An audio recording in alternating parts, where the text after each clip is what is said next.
The Shepnaz podcast begins now. It's the Shepnaz podcast, a podcast by Shepherd Church. Everything we do here is to connect our community in a meaningful relationship with Christ, and we're expecting great things. My name's Joey, and I get to be the host of this podcast. And today, we're going to look back before we look forward. You see, this coming Sunday is Vision Sunday at Shepherd Church, where we look forward to what God is going to do in the coming years. But before we want to do that, we want to look back at some of the great history of Shepherd Church. And a few years ago, Phyllis Reinhardt helped some members of our church put together a great history and beginning of Shepherd. So we wanted to share it with you. Here it is.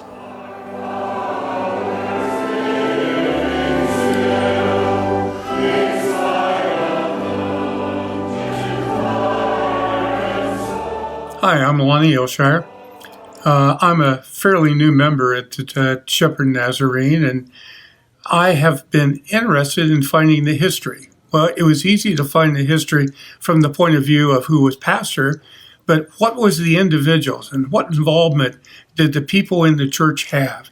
That's what I've been searching for, and with the help of many people, I believe that we have put together an instrument that you will be able to see exactly how involved our people in our church has been and how involved we are today. We have several friends that were willing to share even years ago.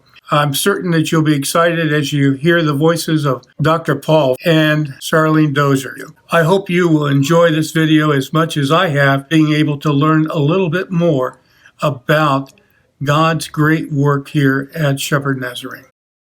Now, I was really amazed with the name for Shepherd Church. Now, being a new member there, I had come up with all ideas in my mind of how the church was named Shepherd. But can you tell us why it was called Shepherd Church? Because the Fifth Avenue Church and the Dartmouth Church was in the Shepherd community.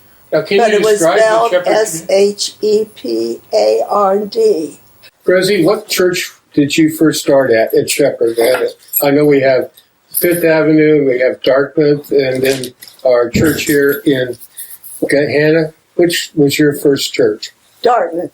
I was about 12 years old when I started there. Well, I tell you what, Shepherd Church of the Nazarene is the church at the foot of the hill.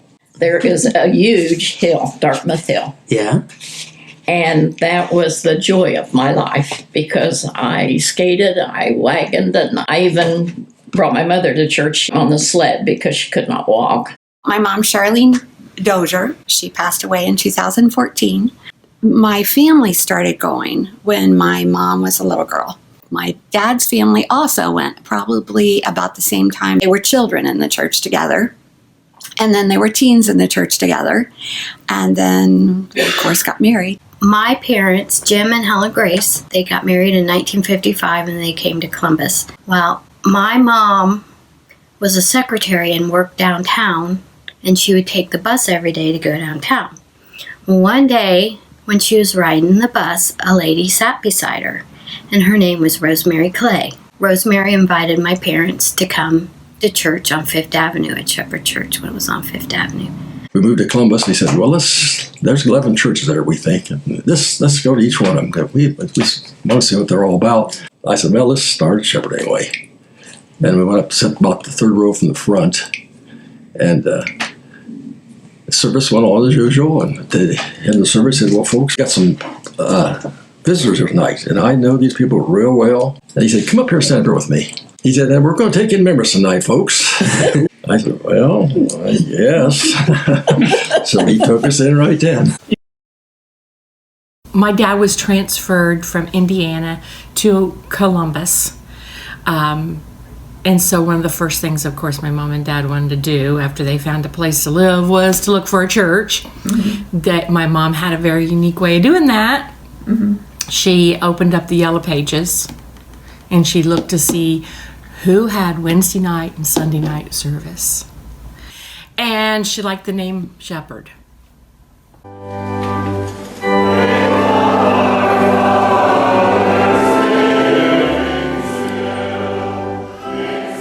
You were the choir director.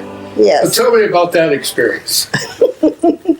I think Reverend Ritchie picked me to direct the choir, mainly because I knew a little more about music. I didn't know how to even do my hands. I wasn't trained for that. You just did what you had to do. Rosie Clay was always the choir director. They had to wear black skirts and white blouses and a little tie, so they all looked alike. The one thing that I remember is that on cantata night, all of us as children, we liked to go in the rehearsal room because Norma and Ralph Finster would bring lemons, because lemons were supposed to make your voice real nice and fresh, so we would all go in and get lemons. Shepherd has always been a choir church. When I first came to join the choir, I was a teenager. That's when Rosie Clay was the director. That was the center of our music in church then. Thing I remember about in Shepherd, I came there, they had an organ up where there they bought the Army surplus. It wasn't played, and I had taken piano lessons 3 years in high school. Rosie talked to me and got up there and tried it, so I just got up on there and I just took over. What?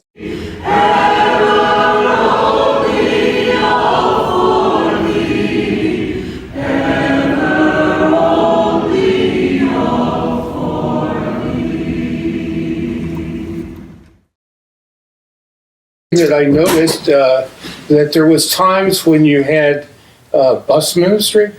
Yes. Our family lived on Mansfield Avenue, and my older sisters came to church on the church bus. And finally, one day, my mother decided that I could go on the bus too. So that's how we started coming to Shepherd Church, was through the bus ministry. So my name is Scott Winfield, and I've been coming to Shepherd since 1982. And how I got started at Shepherd was the bus ministry. And at the time, it was the bus ministry because we had a 1960s bus that would drive around the neighborhoods and pick up both adults and kids. I came with my older brother and my younger sister. So we would get on the bus every Sunday morning. Not only did we start that first Sunday, but that Sunday was the start of many of my friends who we stayed here since 1982 through high school and become great friends.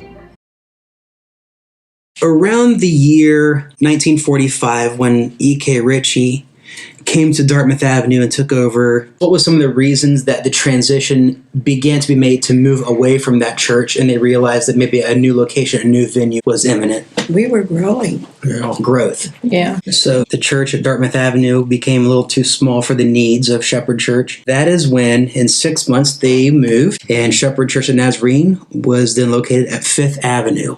From what I understand, there was a lot in the congregation that were skilled in everything from bricklaying to block laying, and everybody just worked and got the job done. Is that correct? That's right. They moved into Fifth Avenue the Easter before I was born in June. I remember that the stained glass window in the back, which is the picture of the Good Shepherd, we reproduced it when we moved to the new church. And sort of the reason for that was that that community was called Shepherd, and we sort of wanted to keep with the name Shepherd, and everyone loved the picture of Jesus, the Good Shepherd. There was a basement there, too. Those were where our Sunday school classes were. Tell us something about the establishment of the church in Gehenna. I know that Reverend Ritchie liked this property.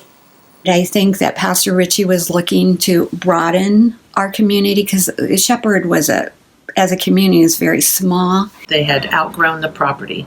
And so my dad met with different businessmen. They would show him the different plans of Columbus and of Central Ohio and what was going to happen. They knew that 270 was going to be one of the exits of 270. Dad came out and he looked and he saw this farm, and he felt like it was God's plan that he was here. So he went home and he said to my mom, Shirley, I want you to know that we found the church. I found the place for the church to be. And he said, the only problem is it's not for sale. He came up and he knocked on the Roush's door, and he said, this is where I'm thinking maybe that it would be a great place for a church. And so they would say, well, yeah, maybe that would be a great idea. The next time he'd talk to them, they'd say, no, that's not a good idea. We're not doing that. They said it wasn't for sale, but they ended up going to Reverend Ritchie. We bought the whole thing for $69,000.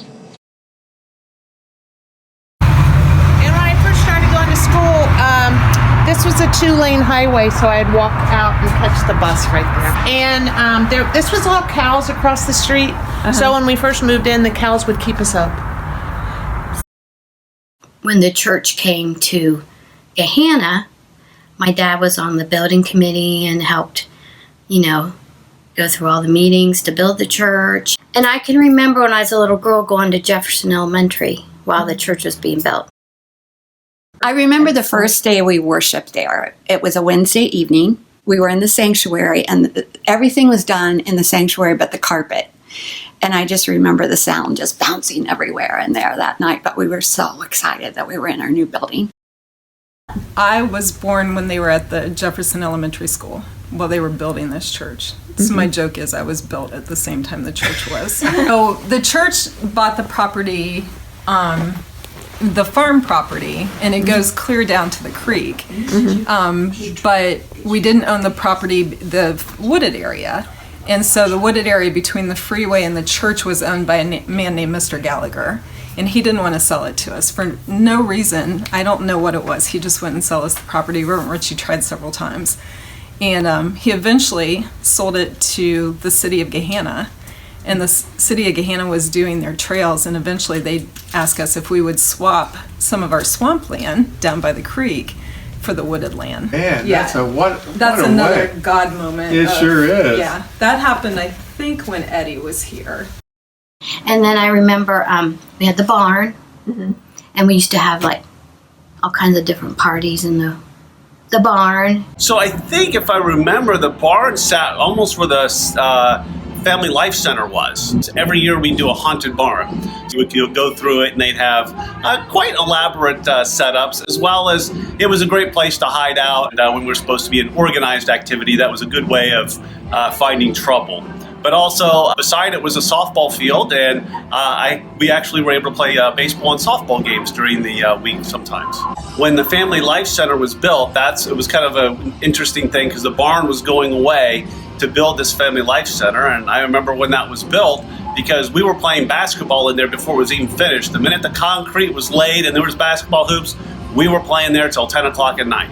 Pastor Edward Ritchie was pastor at Shepherd Nazarene for around 39 years. Being such a significant man and so influential in the history of Shepherd, can anyone speak to Pastor Ritchie's personality? He could be funny. He could be serious. He was probably the most compassionate man I know. If anybody in the world has what they call a pastor's heart, that's what he had. He loved his family. My mom and dad met because my mom held a youth revival for Shepherd. What was his preaching style like?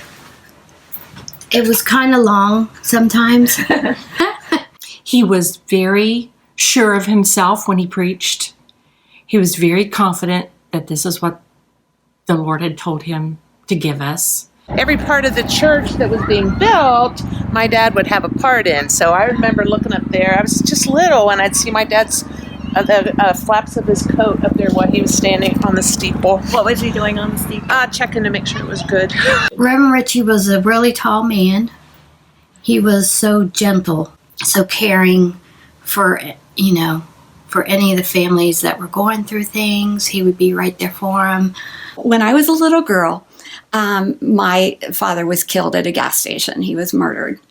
I remember that night completely because we were in bed sleeping, and I heard Pastor Ritchie pounding on the window of the house, yelling, "Charlene, Charlene, get up, get up."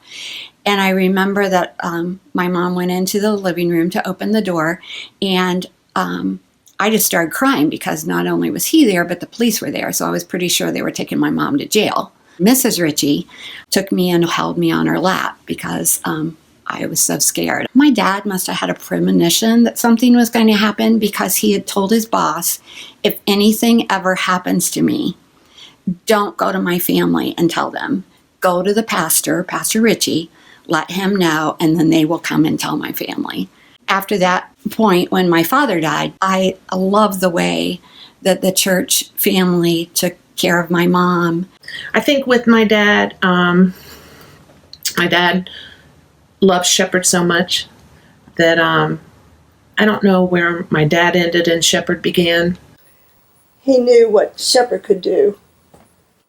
But I want to tell you one thing that I found out because you shared it to me, and you told me about being called to work. Would you tell me that story? Well, one day I was home, and the pastor called me, Pastor Ritchie, and he says, I need a secretary. I says, I'm sorry, I got 2 kids. I got to take care of them. He says, your kids are in school. They're most important.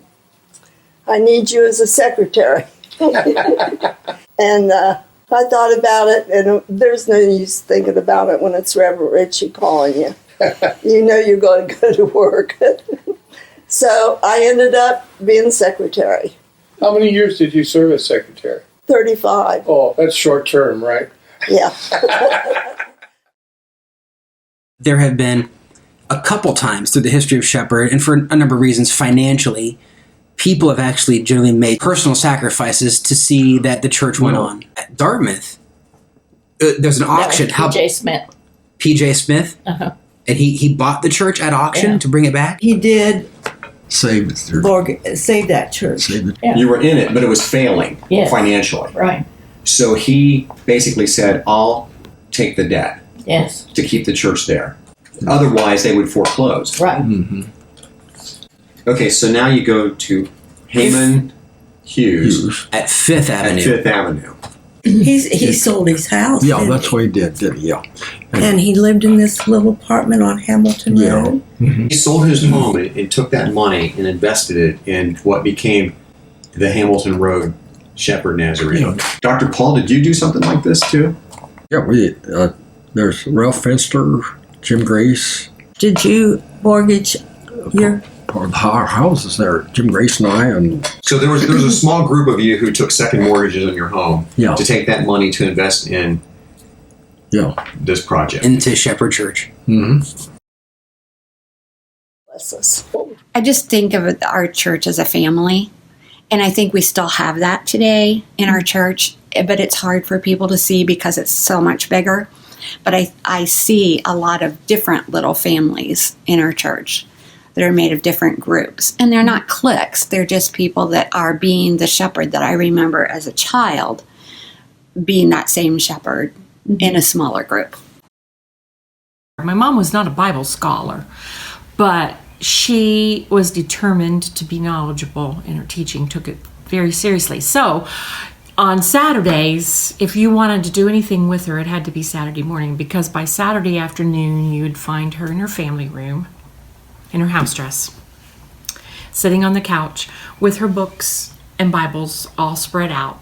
And you don't want to bother her because she was getting ready for her Sunday school class. My dad was the head usher, took it very, very seriously, had a lot of pride in being the head usher. Always believed that he had to wear a suit and tie because he was head usher, and if you were called to be an usher that week, you better wear a suit and tie because it was a very important job. Mm-hmm. You know, we would be here, we'd come all the time, and it wasn't like we had to come here. You know, that was part of our life, you know, coming here for church. And all the people here was another part of our family. I called it our church family. Mm-hmm. It was a happy time in my life. Now, one of the new things with technology, and I know you're a lover of technology, I understand you get to watch church every Sunday. Yes, Not I exactly by being there, but how do you do it? TV. All right. So you watch the live stream. Yes. My daughter comes over and sets it up for me. Well, that is wonderful. And I get to watch it. And it's so good to see the choir singing. My personal memories of Shepherd go back quite a while. I grew up on this district as a kid and as a teenager, and have for a long part of my life lived on the Central Ohio district. And so I had lots of interaction with Shepherd. And my memories of Shepherd, or my recollection of Shepherd, was always that it was a great church and a really healthy church, and had great respect and high esteem for its leaders and for the people of the church. I love that we have a school and a daycare and a basketball league that reaches out into our community. I love that we're doing 1 for 1 and doing our best to make a difference for the kingdom of God all around the world. But I think maybe one of the things that I'm most excited about for Shepherd is the future. As our church, as you know, is over 90 years old, we have an incredible history. I'm so grateful for the men and the women who have served here before, and I certainly don't count myself as worthy to be listed in the list of names with those men and women, but it's an honor and a privilege to be a part of it. Someday when we're all sitting around in heaven, we meet a lot of people who came to know Jesus because of the ministries of Shepherd, and we're expecting great things. That's going to do it for our episode today. Thanks for listening. We want to make sure that you like and subscribe to the podcast wherever you get your audio. Please share it with a friend. As always, you can find more about what's happening at Shepherd through our website at shepnaz.org, of course, on our social media pages and through the app. And as always, you can get a hold of us at podcast@shepnaz.org. For the lovely people in the video, I'm Joey. Have a great day. This podcast is a production of the Shepherd Church of the Nazarene, Gahanna, Ohio. Email to podcast@shepnaz.org and let us know what you think.